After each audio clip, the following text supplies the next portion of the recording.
obviously a busy time of the year. It can get busier the further along you go. What's your busiest time coaching wise, and during that time, how many hours a week will you put in just football related? Gosh, I hate to add those up.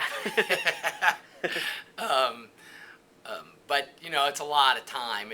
I guess it gets even more in the Yeah, playoffs because often in the playoff, well, it's one and out, so yeah, we're looking to win those yeah, games. But I'm getting to school at 7:30 in the morning, and most days not getting home till about 7:30 at yeah, night, yeah, and doing that through the week. And Friday, yeah, often finish the game, maybe watch the film of it or some of the next week's opponent. I hate to say on Friday night after our games, yeah, and then Saturday we're in about 8:30, and depending upon who the opponent is, we'll stay till 4 to 8 on Saturday, yeah, and then Sunday, depending upon who it is. A lot of Sundays we take off as a staff, but then other Sundays we may come in after church on Sunday yeah, and be here like 2 to 5 or so, and then there's also times when you're home, you're calling yeah, different people, have to maybe somebody was trying to get in touch with you. yeah. So it's pretty much a full-time job. How your children are grown now, but when they're growing up and you have your wife and things like that in the home life, how tough is the football season for them, for you? It, That type of it thing. can be difficult.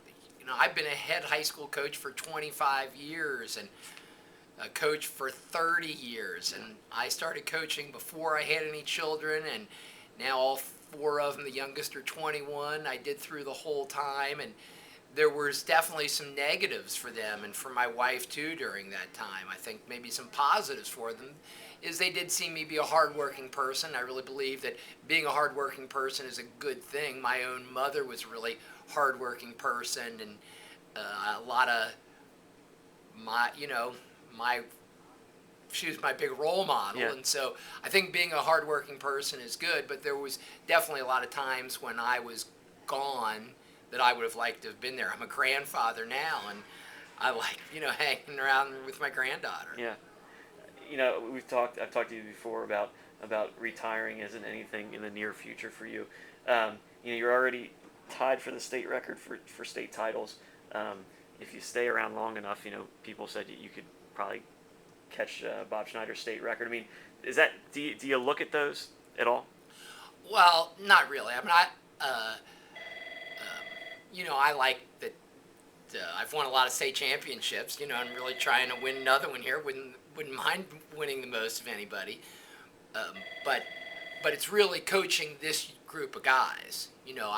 I'm working with these guys all year long. I've known a lot of them for 10, 12 years, and Yeah. so just coaching these particular guys is really what it's all about. The It seems like such an ideal situation. It's the town you grew up in, the school you played for.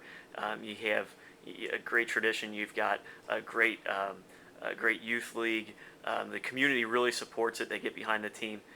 Is there any thoughts in the back of your head that it's still a community that values winning, and that if you don't win, that things might not be so pleasant in Pleasantville, I guess? Well, things always aren't pleasant in Pleasantville. uh, Things go great with me. One thing about being a high school football coach, it's such a great thing to do. You're just working with guys, and it's just a. I'm really blessed to be able to be a high school football coach. I love being a high school Yeah, football coach, and there's times when people like me really more than they should like me.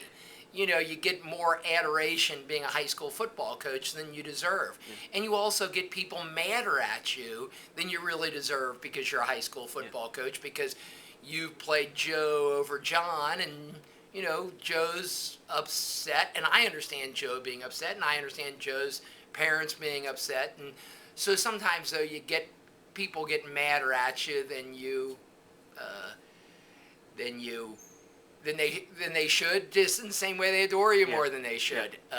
But but really, the winning thing, we really go to win. I mean, we are really trying hard to win. And sometimes people say to me, how do you handle that pressure each year of having to win? Last year, Austin Collinsworth was quoted in the Inquirer as saying, if we don't win the state championship this year, my whole career will be a failure. And Austin's just awesome. I'm one of the greatest people I've ever coached in my life. And it was an awesome thing to say because he really wanted the team to win. But really, it's the process. I really believe being a part of something, whether it's football or the band or whatever you're a part of, and you're really trying hard to make the team a success. I think that really working hard for the good of the team is an unbelievably valuable experience. And the guys that do that, whether we win the state championship or not, and maybe even more so when we don't, they develop as men because of that. And I really think those guys that are out for the good of the whole, not so much themselves, they're out for the good of the whole team and have worked hard. I think those are the guys who grew up to be the best husbands and the best fathers, that are a blessing to their community, and that's what it's all about. So I don't really have any really pressure that we have to win, that if I'd get fired or whatever. And if I've always gone into it wherever I've coached that I was going to really do as good a job as I could, and if they didn't like me there, I was going to go then coach someplace else because I really like what I do and believe in what I'm trying to do, but never really felt it as a pressure to win. Definitely. Thank you, Coach.